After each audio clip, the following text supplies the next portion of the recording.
নমস্কার, সবাই কেমন আছেন? বংমায়ের ঘরকন্যাতে আপনাদের অনেক অনেক স্বাগত। আজ শনিবার, ঘড়িতে বাজে এখন সকাল ৬টা। বাবা রেডি হয়ে নিয়েছে, কলকাতায় যাবে এখন। আপনাদের তো আগের ভিডিওতে দেখিয়েছিলাম যেমন বাবার বাসনের দোকান, সেই দোকানেরই কিছু অর্ডারি মাল আনতে এখন কলকাতায় যাচ্ছে। গুটির বাপি যাবে স্টেশনে ছাড়তে। আমাদের জন্য চা করেছি, বাবার জন্য এক মুঠো চাল প্রেসারে বসিয়ে দিয়েছিলাম। 2 চামচ হলেও একটু ভাত খাইয়ে পাঠাবো। সেই দুপুরে কখন আসবে, 3টে-4টে বেজে যাবে। দুটো ভাত পেটে থাকলে তাও শরীরটা ভালো লাগবে এই গরমে। মা আবার চিনি ছাড়া খায় না, মার চায়ে একটু চিনি মিশিয়ে দিই। গুড্ডির বাপি নাকি বাবাকে রাজি করিয়েছে কলকাতা থেকে যেন এখানে নামে, তাহলে মাও আজকে দিনটা এখানে থাকতে পারবে। সকালে চা খাওয়া শেষ করেই রান্নায় ঢুকেছি। মা বলল সব বানিয়ে গুছিয়ে দেবে, আমি তাহলে রান্নাটা করি। মা যতবারই আসে মাকে রান্নায় বসিয়ে দিই, রান্নাটা মা করে। কিন্তু আজকে আর দেবো না, প্রচণ্ড গরম পড়েছে। এ গরমে আর মাকে রান্না করতে দেবো না। বাড়িতে তো প্রতিদিনই সে রান্না করে খায়, আজকে আমার কাছে এসেছে যখন, আজকে দিনটা ছুটি। বললাম বানিয়ে গুছিয়েও দিতে হবে না, আমি করে নিচ্ছি, কোনো মতেই শুনছে না। আজ শনিবার, আজও তো নিরামিষ, তাই 2-4টে পদ বেশি একটু রান্না করতেই হবে। মা দিক একটু কুটে বেছে। আপনাদের তো বলি যে আমার রান্নার কাছে গুড্ডি কিছুতেই পড়তে বসতে চায় না। তা মাকে যেই বললাম, মা দেখলাম একটু বোঝানো মাত্রই বলল আজকে নাকি আমার দিদুনের কাছেই পড়বে। তা দেখছি দিদুনের কাছে বেশ ভালোই পড়ছে। মা তো এমনিতেও বাচ্চাদের পড়ায়, ওই জন্য বেশ বোঝাতেও পারে ভালো। মা নাকি এখন যাবে বোনের বাড়িতে দেখা করতে। যেহেতু আজকে দিনটা এখানে রয়েছে, একবার তো বোনের সাথে দেখা করতে যেতেই হবে। এই সকালবেলাতেই বাইরে কীরকম রোদ দেখুন। মা বলছে রোদের তাপটা বেশি বাড়ার আগেই ঘুরে আসবে ওখান থেকে। বনুর বাড়িতে যাচ্ছে শুনে গুড্ডি তো আবার দিদুনের কাছে বায়না ধরেছে ও ওনাকে আবার এখন যাবে। এবার ওরা বেরোলে ঝটপট আমি কাজগুলো সেরে নিতে পারবো। মা থাকলে একটু করে রান্না হচ্ছে আর একটু করে গল্প হচ্ছে, রান্নাটা দেরি হয়ে যাচ্ছে। কড়াইয়ে এই যে লাউ বসিয়েছি, বড়ি দিয়ে হবে লাউয়ের ঘন্ট। শাক, লাউ, বাঁধাকপি এগুলো মা এত ভালো কোচাতে পারে, আমি এগুলো এখনো পর্যন্ত শিখে উঠতে পারিনি মায়ের মতো, আর কখনো হয়তো শিখে উঠতে পারবো না। এই দেখুন দুজন দুটো ছাতা নিয়ে এবার বেরোচ্ছে। মাকে বললাম সকালে টিফিনটা করে যাও, তা বললো না বেশি রোদ হয়ে গেলে যেতে শরীরটা খারাপ করবে।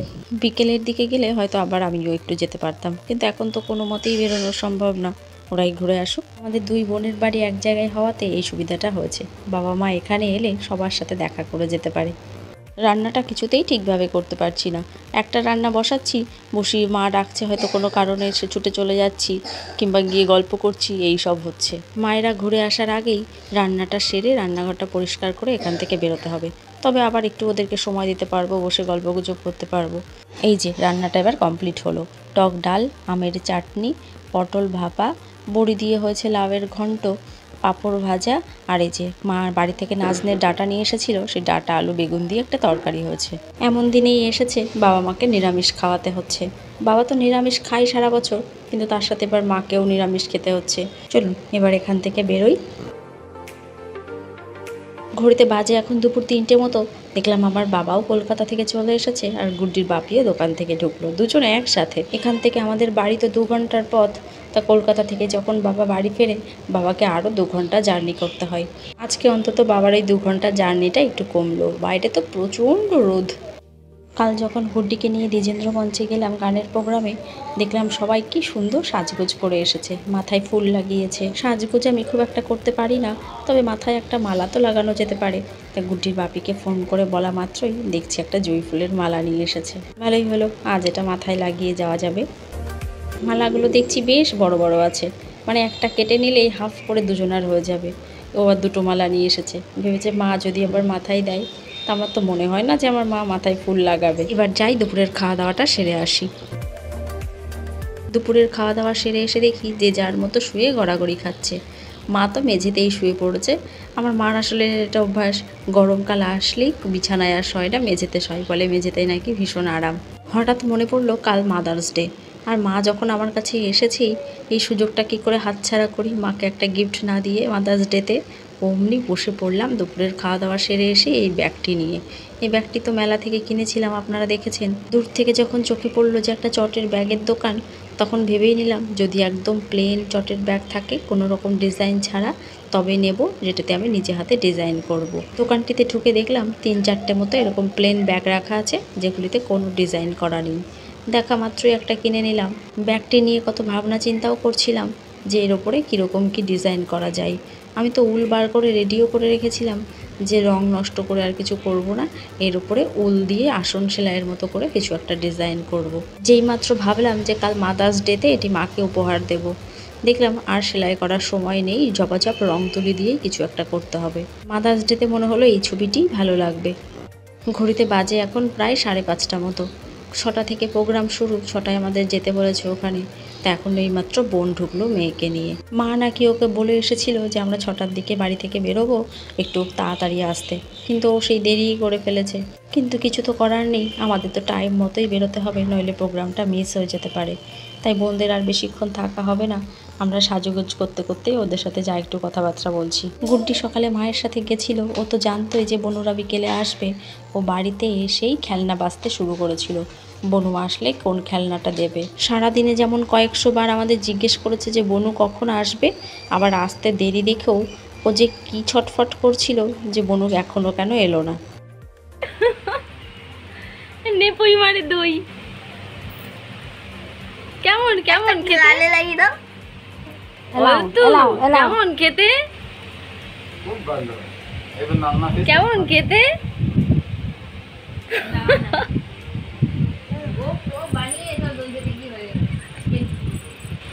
দাদা বলে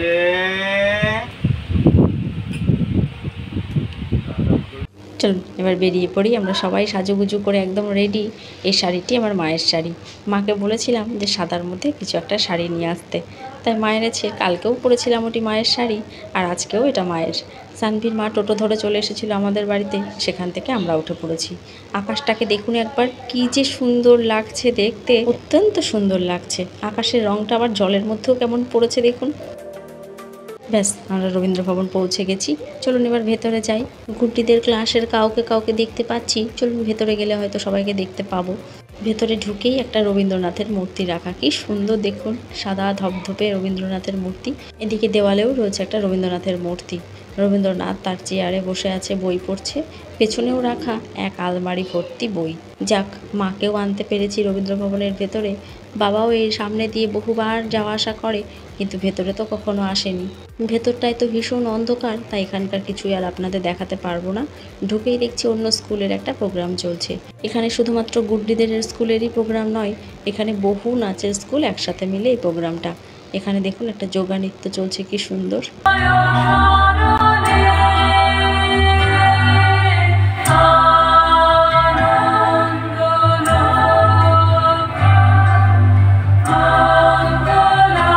এরপর গুড্ডিদের নাম ডেকেছে, ওই জন্য এসেছি ওর মিসের হাতে ওদেরকে তুলে দিতে। এবার আবার জায়গায় গিয়ে বসি, ওদের নাচটা ভালো করে দেখি। গুড্ডিদের নাচের স্কুলের জন্য যে ড্রেস বানাতে দিয়েছিলাম সে তো আপনারা দেখেইছেন, যে প্রতিদিন এখন ক্লাসে ড্রেস পরে যেতে হবে। এটি হলো সেই ড্রেস। শাড়ি পরানোর আর ঝামেলা নেই প্রোগ্রামে, বলেছে এই ড্রেস পরেই নাচতে। লাইটগুলো এখানে এমনভাবে থাকে, কার বাচ্চা কোনটা আমরা নিজেরাই যেন খুঁজে পাই না। আপনারাও হয়তো বুঝতে পারছেন না, সামনের লাইনের ডান দিক থেকে 4 নম্বরে ওটি গুড্ডি।